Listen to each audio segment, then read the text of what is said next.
Saudara-saudara yang terkasih di dalam nama Tuhan Yesus Kristus, dalam hidup ini ada kalanya kita merasa bahwa segala sesuatu berjalan dengan lancar dan mulus.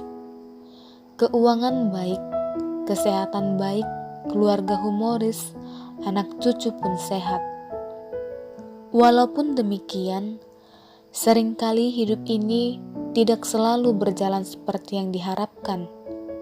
Sebagai contohnya saja, adanya pandemi COVID-19 saat ini jelas sudah memporak-porandakan dunia. Perekonomian menjadi kacau, bisnis mundur, kesehatan terganggu, dan keluarga menghadapi berbagai persoalan. Pikiran kita jadi suram, hati pun merasa sedih. Mengapa ini harus terjadi? Adakah sesuatu yang aku perbuat yang menyebabkan hal ini terjadi? Ataukah apakah Tuhan sedang marah kepadaku? Kesadaran akan adanya Tuhan yang Maha Kuasa dan Maha Suci memang mungkin bisa membawa berbagai reaksi. Dalam keadaan bahagia, kita bisa bersyukur, tetapi dalam keadaan sulit, mungkin kita meragukan kasih Tuhan. Malahan dalam situasi yang sangat sulit, sering sekali manusia merasa Tuhan itu jauh. Dan ada kalanya kita merasa bahwa Tuhan itu kejam. Tetapi sebagai manusia berdosa dan lemah, kita hanya bisa menerima kenyataan itu dan hidup tanpa harapan. Apakah Tuhan tetap menyertai kita sekalipun kita hidup dalam dosa? Apakah Tuhan hanya menyertai mereka yang imannya besar dan hidup tak bercelah? Pertanyaan ini harus dijawab dengan pengertian dasar bahwa mereka yang memilih untuk mengikut Kristus harus meninggalkan hidup lamanya dan tidak melakukan dosa yang biasa dilakukannya. Karena itu, mereka yang tetap bertahan dalam dosa harus meneliti hidup mereka dan berdoa agar Tuhan memberi mereka kemampuan untuk bisa benar-benar menerima Yesus sebagai juru selamat mereka.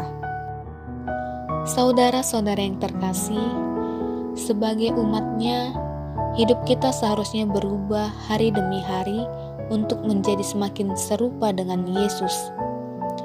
Roh Kudus bekerja dalam hidup kita, memperbaharui hati dan pikiran kita. Tetapi jika hidup kita masih terlalu sibuk dengan berbagai kesibukan duniawi, pembaruan hidup kita akan mengalami kelambatan dan kita mudah jatuh ke dalam dosa. Termaksud dosa lama. Itu adalah kesalahan kita sendiri. Demikian juga dalam kehidupan bermasyarakat, banyak orang yang merasa penderitaan akibat perbuatan dan tindakan para pemimpin yang tidak sesuai dengan kehendak Tuhan.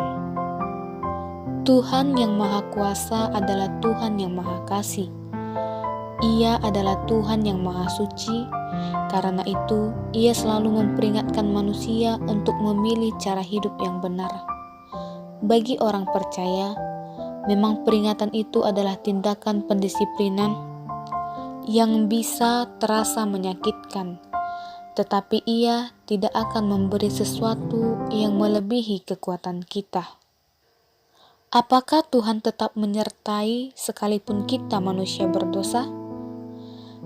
Pertanyaan ini lebih mudah dijawab karena penebusan Kristus memungkinkan orang yang benar-benar percaya kepadanya mendapat pengampunan sekalipun dosanya sebesar apapun. Selain itu, karena Kristus sudah mati di kayu salib untuk seisi dunia, setiap manusia yang percaya akan terhitung sebagai anak Tuhan sekalipun ia berdosa. Dalam Yesus tidak ada lagi hukuman.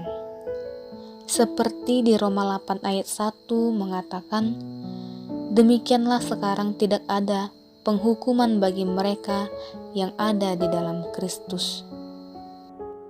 Saudara yang terkasih, hari ini kita diingatkan bahwa sebagai orang percaya, kita tidak dapat hidup dalam dosa lama. Tetapi selama hidup di dunia, kita tetap harus berjuang melawan dosa setiap hari. Ada kalanya Tuhan memperingatkan kita ketika kita membuat kesalahan, agar kita kembali mendekat kepadanya.